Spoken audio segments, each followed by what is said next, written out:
Quand tu découvres que ton partenaire regarde de la pornographie, il y a une sorte de tempête intérieure qui peut s'ouvrir, dans laquelle tu te dis je ne lui suffis pas. Il ou elle me trahit, notre intimité est un mensonge, ou si il ou elle faisait ça, c'est qu'il ne m'aime plus. En réalité, il y a vraiment une sorte de déchirure qui peut se produire, et si tu as vécu ça, tu peux peut-être en témoigner. Si tu l'as pas encore vécu, je te souhaite de te préparer à cette éventualité. Ce sont des réactions qui sont complètement humaines, légitimes, je dirais même compréhensibles. Mais ce podcast va t'aider à changer de grille de lecture, non pas pour excuser, mais pour comprendre sans que tu passes par la case destruction. Donc dans ce podcast, on ne va pas dire que ce n'est rien, on ne va pas non plus dire que tu dois tout accepter, on va comprendre ce que ce comportement dit vraiment, souvent en dehors du couple, et comment te positionner sans perdre les pédales ou sauter sur le marteau du juge. On va voir 4 choses: ce que la pornographie ne dit pas de toi, ce qu'elle peut dire de ton partenaire sans te mettre en cause, ce que ça peut produire dans le lien et comment te situer avec clarté, je dirais même dignité et responsabilité.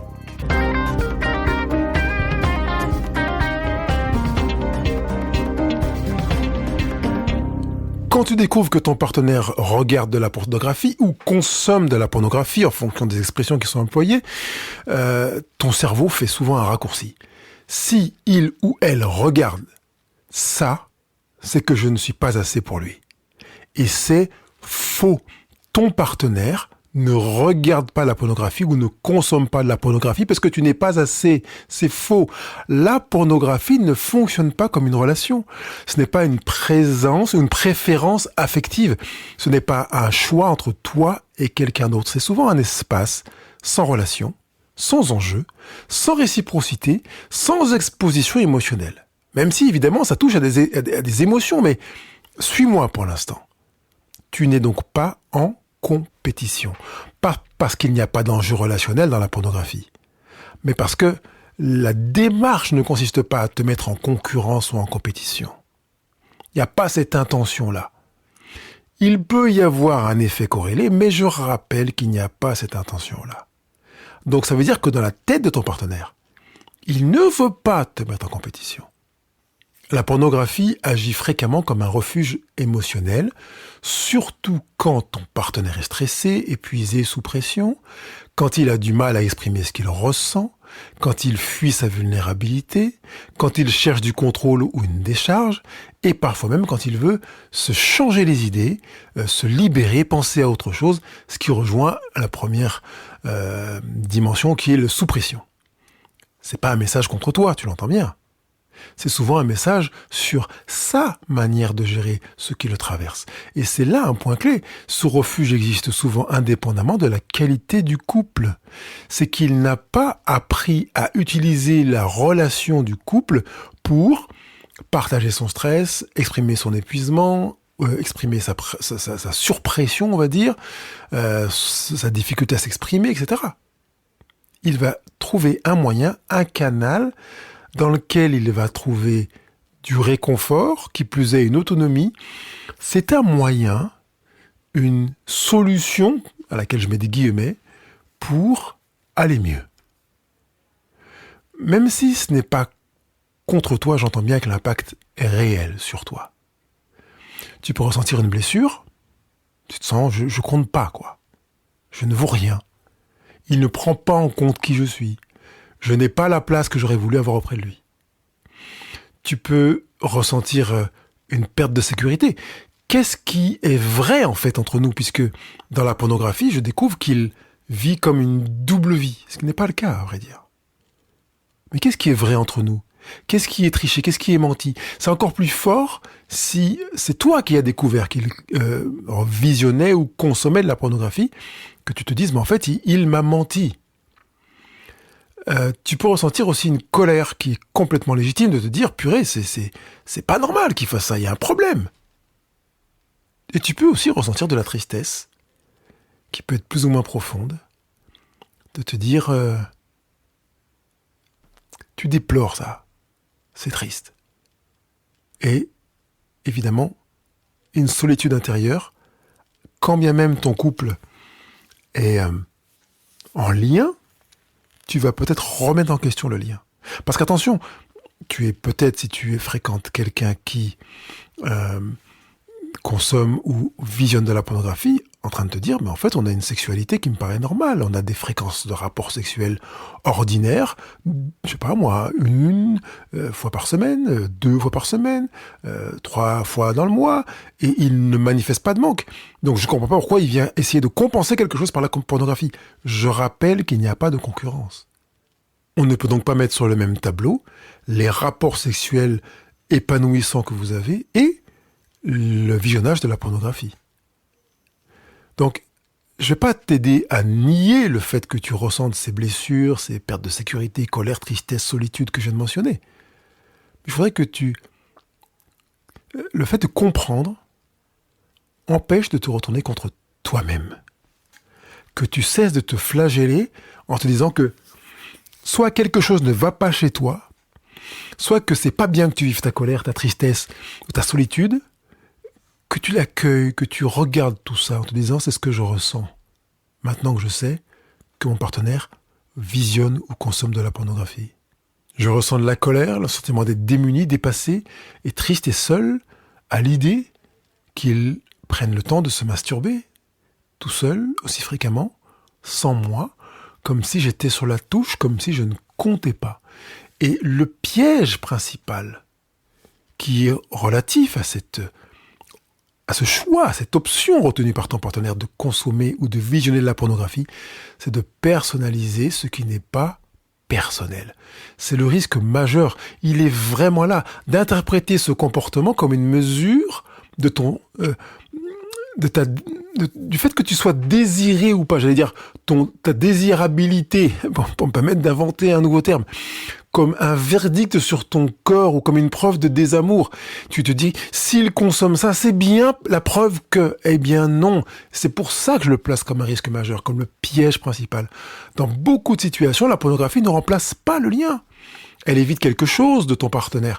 Il est traversé par quelque chose qui est difficile pour lui et qu'il veut traverser autrement que dans un lien qu'il va créer avec toi. Ça n'est pas du rejet, ce n'est pas du remplacement. Ce qui est en jeu, ce n'est pas toi. On peut dire que ce n'est pas toi ou la pornographie. C'est sa capacité ou son incapacité à se réguler émotionnellement. Je pourrais résumer que ton partenaire ne sait pas gérer ses émotions. Il ne sait pas faire face à la pression en faisant appel à sa cognition, sa capacité de réflexion, à son équilibre émotionnel et même en utilisant son corps de manière autre qu'en passant par la pornographie. Ça veut dire qu'il a commencé une fois ou l'autre à consommer ça et à se rendre compte que ça lui faisait du bien. Tu imagines qu'on fonctionne tous de la même manière. Ça nous fait du bien, on recommence. Quand tu as toi-même eu des accès de colère et que tu les as répétés X fois, c'est parce que ça t'a fait du bien. Quand tu as des phases de déprime, même si c'est désagréable et que tu te vois impacté négativement dans le temps, quand tu te dis purée, j'ai encore fait la tête, j'avais encore pas le moral, tout ça, tu l'as refait parce que ça t'a fait du bien. C'est pas à l'échelle de la pornographie, je l'entends bien. Seulement, ça te permet de comprendre la recherche de faire du bien par un biais qui n'est pas forcément salutaire, bénéfique en soi. On pourrait utiliser un autre canal pour exprimer quand on va pas bien, quand on n'en peut plus, qu'on se sent dépassé, qu'on est en colère. Un autre canal que les crises de larmes, taper partout, crier, gueuler, faire la tête. Et un autre canal que la pornographie pour gérer ses émotions. Donc, c'est véritablement, je le rappelle, le piège principal que de personnaliser ce qui n'est pas personnel, à savoir que ton partenaire visionne ou consomme de la pornographie. Et indéniablement, il peut y avoir des effets nombreux sur la relation conjugale. Parce qu'en réalité, si on ne clarifie rien sur ce sujet, eh bien, on va installer la méfiance. On va installer le silence qui va devenir toxique, puis la sexualité va se charger avec des non-dits, et chacun se replie dans son interprétation, et le danger n'est pas le comportement seulement. Le danger, c'est l'absence de cadre, de mots et de sens partagé. Déjà que la pornographie est consommée ou visionnée parce que ton partenaire se sent stressé, épuisé, sous pression, qu'il ne sait pas comment exprimer ce qu'il ressent, etc., si il n'y a pas un espace que l'on invente, que l'on crée ensemble pour y poser des mots, il y a une distance qui va s'installer. Comment te positionner dans une relation dans laquelle tu découvres que ton partenaire consomme ou visionne de la pornographie parce qu'il te le dit, ou que tu l'as découvert fortuitement? Comment te positionner? Alors avant de répondre à cette question, je voudrais quand même juste préciser un élément sur le fait que ton partenaire te le dit ou que tu le découvres. Si ton partenaire t'a dit qu'il consomme ou qu'il visionne de la pornographie, tu l'as pris en pleine figure en te disant « Mais qu'est-ce qui se passe? Je comprends pas, qu'est-ce qui t'arrive? Pourquoi tu fais ça ?» Voilà, ok? On a déjà évoqué ça au début du podcast, mais en général, même si c'est secouant, c'est mieux vécu que quand on l'a découvert soi-même. Alors je vais juste faire un zoom sur cette deuxième manière de découvrir que son partenaire consomme de la pornographie. En général, pour ne pas dire toujours, si on veut s'assurer que quelqu'un ne découvre pas une pratique que l'on a tous les moyens pour l'empêcher. Ça veut dire qu'il est possible pendant des années de consommer de la pornographie et de s'assurer que son partenaire ne saura jamais. Ça veut dire qu'on peut être sur 20 ans, 25 ans, 15 ans de consommation sans que le partenaire ne le sache. Ça va donc de soi de comprendre que si tu as découvert, parce que tu es allé sur son ordinateur, sur son téléphone, sur un compte bancaire et que tu as découvert qu'il consommait de la pornographie, il y a de grandes chances que même s'il n'en est pas conscient, ça corresponde à un acte manqué. Qu'est-ce qu'un acte manqué? De manière simple, c'est une chose que j'ai faite dans le but que l'autre découvre ou comprenne la raison pour laquelle je l'ai fait, même si mon acte a été fait inconsciemment. Par conséquent, si tu as découvert toi-même que ton partenaire consommait de la pornographie, il y a plus de 90% de chances que ce soit un acte manqué, parce qu'il sait très bien comment faire pour que jamais tu ne le découvres. Ça l'arrange que tu l'aies découvert. Est-ce que tu peux comprendre que finalement ça le met presque sur le même plan que ceux qui l'ont dit à leur partenaire? Il te l'a dit sans employer des mots, parce que l'accès au verbe, au vocal, est trop difficile pour lui parce qu'il ne sait pas gérer son émotion. C'est beaucoup plus facile pour lui que tu le découvres, comme ça lui enlève de la pression, même s'il sait que ça va mettre une pression après. Est-ce que ça paraît clair, j'espère? Parce que je sais que ça peut paraître qu'on a des questions comme ça, mais ça veut dire que c'est presque équivalent. Ouf, je suis soulagé que tu l'aies découvert, même si c'est désagréable que tu l'aies découvert. Ça m'impacte dans mon image de moi, mais en même temps, ça y est, c'est sur la table, c'est dans notre vie à tous les deux, ça n'est pas quelque chose que je me sens contraint de continuer à cacher, avec la pression que ça mettait intérieurement d'avoir à continuer à te le cacher. J'ai fait exprès de le formuler en discours direct pour que tu comprennes peut-être la manière dont ton partenaire vit la chose. Je peux donc maintenant répondre à la question comment te positionner sans t'effacer, sans faire comme si, sans faire l'anguille et être mal à l'aise quand tu découvres ou que tu apprends. Donc on va dire, je vais utiliser le mot apprendre, parce que tu le découvres ou qu'ils te le disent en direct, je mise sur l'acte manqué. Quand tu apprends que ton partenaire visionne ou consomme de la pornographie, tu n'as pas d'abord à banaliser si ça te fait mal. Il n'y a pas, oui, mais je comprends, oui, bon, je comprends, c'est, oui, ça existe, il y en a, je sais qu'il y a des mecs ou qu'il y a des nanas qui consomment. Non. Ça te fait mal, ne banalise pas. Surtout, ne surveille pas et ne contrôle pas ton partenaire. Ne va pas à te comparer à ton partenaire ou à comparer sa consommation à votre relation conjugale, parce que tu sais que j'ai bien pris le temps d'expliquer le fait qu'il n'y a rien à voir. Et ne porte pas la responsabilité de son comportement, même si vos relations sexuelles ne sont pas satisfaisantes pour lui, même si la fréquence de vos rapports sexuels ne sont pas satisfaisantes pour lui, ne porte pas la responsabilité de son comportement. Pourquoi? J'explique juste ça avant de passer à l'étape suivante. C'est que il pourrait exprimer, trouver des chemins, se faire aider pour te faire savoir qu'il estime que la fréquence ou la qualité ou le style de vos rapports n'est pas satisfaisant pour lui. Ce n'est pas parce qu'il y a une insatisfaction de ce côté-là que ça peut expliquer la consommation de pornographie et t'amener à porter la responsabilité de ça. D'ailleurs, je fais une parenthèse sur les rapports extra-conjugaux, c'est pareil. Oui, mais vu notre relation, c'est la raison pour laquelle j'ai eu un rapport extra-conjugal avec quelqu'un, ma secrétaire, ma voisine, mon ami, etc., ou parfois ta meilleure amie. Ne porte pas la responsabilité de l'attitude de l'autre. C'est un principe que je voudrais que tu installes dans ta vie. Tu n'es pas et jamais responsable de la manière dont l'autre agit, de ce qu'il dit, de ce qu'il ressent, de ce qu'il pense, de ce qu'il croit. Jamais. Même s'il essaie de te faire porter le chapeau. D'accord ? Je sais que ça peut paraître extrême, mais parfois tu as eu une attitude, tu lui as dit quelque chose, mais il a sauté au plafond. Si je lui avais pas dit ça, il n'aurait jamais réagi comme ça. C'est peut-être vrai, mais peut-être seulement. C'est pas parce que tu lui as dit quelque chose qui est inacceptable, qui n'est pas entendable, qui ne devrait pas se dire, qu'il a été violent, qu'il a été irrespectueux. C'est parce qu'il a choisi d'être violent et irrespectueux qu'il l'a été. Par conséquent, si je reviens sur la pornographie, ne porte jamais la responsabilité du comportement de ton partenaire qui a été de opter pour une voie de consommation ou de visionnage de la pornographie. Par contre, tu as le droit, évidemment, et même la pleine liberté, de dire ton ressenti sans accuser ton partenaire. Voilà comment je me ressens. L'idée, c'est pas... On va pas faire le chemin inverse que ce que je viens d'exprimer. En fait, je me sens mal parce que tu... Voilà, c'est apprenant ça, je choisis de mal le vivre. Je suis responsable de mon ressenti. Par conséquent, je préfère qu'on n'accuse pas son partenaire. Voilà ce que ça me fait, moi, d'entendre que tu as fait ce choix. Voilà ce que ça me fait d'avoir découvert que tu consommais de la pornographie. Ça me laisse pas indemne parce que ça réveille ceci chez moi, ça active cela chez moi, ça touche ça chez moi, et ça m'impacte, je sens que je m'impacte comme ça, etc. D'accord ? Tu peux aussi poser des limites claires. Attention de ne pas tomber dans le rejet excessif, relatif au jugement, finalement. J'ai demandé de poser le marteau du juge, parce que tu risques de regretter des choses et que c'est toi qui vas payer les pots cassés de tes regrets.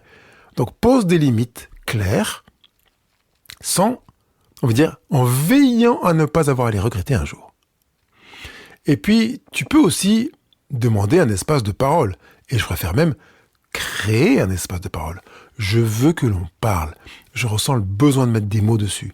J'ai bien compris que c'était une chose qui était difficile pour toi, mais allons-y, parlons-en. Je ne te parle pas pour te juger, je te parle parce que ce que j'ai découvert, ce que tu m'as dit, me touche et me questionne. Et tu peux, au fond de toi, te rappeler régulièrement que ça n'a rien à voir avec toi, que ça a tout à voir avec lui, que c'est pas en comparaison, que c'est pas en distanciation d'avec toi, que c'est pas une sorte d'injure par rapport à ta relation conjugale, etc. Rien de tout ça. Mais crée un espace de parole dans lequel vous pourrez parler ensemble. Peut-être est-ce judicieux de créer une routine pluri-hebdomadaire, 1 à 2 fois dans la semaine, où on va se poser pour se mettre à l'écoute de ces questions verticales, ces sujets profonds. Comment tu te sens aujourd'hui ? Est-ce que tu sens de la pression ? Est-ce que tu te sens à la hauteur ? Est-ce que tu as l'impression d'être dépassé par quelque chose ? Est-ce que tu te sens incapable ? Voilà, qu'on soit vraiment dans cette rencontre intérieure de l'autre, en s'entraînant à être dans cette démarche-là. Donc, pour s'entraîner, on va pas commencer par des sujets aussi importants. On peut dire, voilà, qu'est-ce que tu as vécu aujourd'hui que tu as trouvé super ? Dans quoi tu t'es trouvé compétent ? Où est-ce que tu as réussi ? Est-ce qu'il y a quelque chose que tu as appris, qui t'a marqué, qui t'a formé ? Tu te dis, purée, je vais redévelopper ça. Ou est-ce que tu as senti du succès, du progrès ? Sur des sujets multiples et variés qui n'ont rien à voir avec la pornographie. L'idée, c'est de s'entraîner à identifier les émotions dans les événements, dans ce que j'ai vécu. Parce que dans 100% de ce que l'on vit, il y a des émotions. Quand elles sont très très basses, on peut ne pas les identifier, parce que c'est pas évident. D'accord ? Mais ma femme m'amène un verre d'eau au bureau, je ressens une émotion, je le sais. Mais je suis tellement habitué que, sur une échelle de 1 à 10, ma réaction émotionnelle est à 1. Ce qui fait que j'arrive pas à la capturer. Ah oui, gratitude, merci. Mais je peux pas dire que je ressente quelque chose.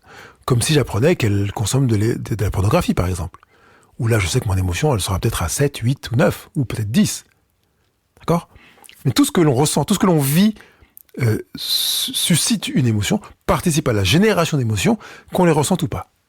Je ne veux pas terminer ce podcast sans insister sur le fait que quand il y a une consommation ou un visionnage de pornographie, c'est une situation de refuge. Même si ça devient envahissant, on est dans un usage compulsif comme refuge pour répondre à un besoin personnel. On est dans un mensonge répété pour répondre à un besoin personnel. On est dans l'isolement émotionnel parce qu'on ne sait pas comment gérer un besoin personnel. Ça a un impact fort sur soi et sur l'intimité. Évidemment, on y voit les effets corrélés, mais c'est toujours pour répondre à un besoin personnel. Ça n'a rien à voir avec le couple. Donc dans ces cas-là, c'est pas un problème conjugal, c'est un problème de régulation personnelle qui mérite un accompagnement parce que c'est très difficile de sortir seul, même si je sais que des personnes arrivent à se libérer seules de la pornographie, mais c'est une régulation personnelle. Demander de l'aide, c'est pas une condamnation. C'est une tentative de sortir d'un cycle. Et le fait de le dire à son partenaire ou d'avoir fait un acte manqué qui fait que le partenaire le découvre, une autre manière de le lui dire de toute façon, c'est une tentative pour sortir d'un cycle. Donc tu pourrais te dire, tiens, mon partenaire m'a laissé découvrir ça, ou il est venu me le dire, c'est qu'il veut sortir d'un cycle. Et là, tu peux commencer à faire la danse de la joie. Formidable. Tu peux dire, écoute, bravo. Je te tire mon chapeau parce que tu as eu le courage de me le dire. Tu as le courage de mettre des petits cailloux blancs pour que j'arrive un jour à découvrir ça. Il est même possible que tu l'aies fait avant, que je l'ai pas vu. Mais là, je l'ai vu, j'ai entendu ce que tu as voulu me dire. Je te reçois 5 sur 5. Je te reçois 5 sur 5. Tu vois que ça n'a rien à voir avec je te rejette 5 sur 5. Je peux plus te voir, je peux plus te supporter. Tu m'as transmis une information ou tu as fait en sorte que j'accède à l'information de manière autonome, je te reçois 5 sur 5. Je t'accueille 5 sur 5, entièrement. Je t'aime. Et je te remercie de me confier ça. Parce que tu peux imaginer que ton conjoint, partenaire, qu'il soit un homme ou une femme, il ne le crie pas sur tous les toits. Tu es peut-être, et sans aucun doute, le premier ou la première à découvrir que ton partenaire visionne ou consomme de la pornographie, se masturbe quand tu n'es pas là, a mis en place des stratégies pour vivre ça et gérer, réguler ses émotions, ses impuissances, sa vulnérabilité, etc. en ton absence. Ça demande beaucoup de réflexion et c'est épuisant. C'est peut-être une raison pour laquelle il te l'a dit, c'est peut-être une des raisons pour lesquelles il a mis des cailloux pour que tu puisses arriver toi-même à comprendre, à découvrir, à te dire « Ah ouais, il ne savait pas comment me le dire. Et il me l'a dit. » Même si c'est de manière passive et pas forcément active. Ça ne dit pas « je ne t'aime pas », ça ne dit pas « tu ne suffis pas », ça ne dit pas « notre couple est fini ». Ça dit « j'ai quelque chose à te dire, je veux me confier à toi ». Et j'aime beaucoup se faire me confier parce qu'en fait, c'est donner quelque chose de précieux. Quand on confie quelque chose à quelqu'un, on lui donne pas, c'est pas la même chose. On met en sa possession ou entre ses mains quelque chose qui nous tient à cœur. C'est pas comme donner. Quand tu donnes pas ton enfant à quelqu'un, tu le confies à quelqu'un. Ça dit souvent, cette consommation de pornographie, il ne sait pas faire autrement avec ce qu'il traverse. Alors il s'est débrouillé comme il pouvait. Et toi, dans tout ça, tu n'as pas à emprunter des chemins qui glissent et qui vont faire que tu vas te fracasser contre un mur. Tu peux chercher la vérité relationnelle, surtout qu'il a mis les cailloux blancs ou qu'il te l'a verbalisé. Tu n'as pas besoin d'une explication qui détruit, qui te détruit. Tu as besoin de te rapprocher de ton partenaire, alors qu'il te dit « Je choisis de me confier à toi ».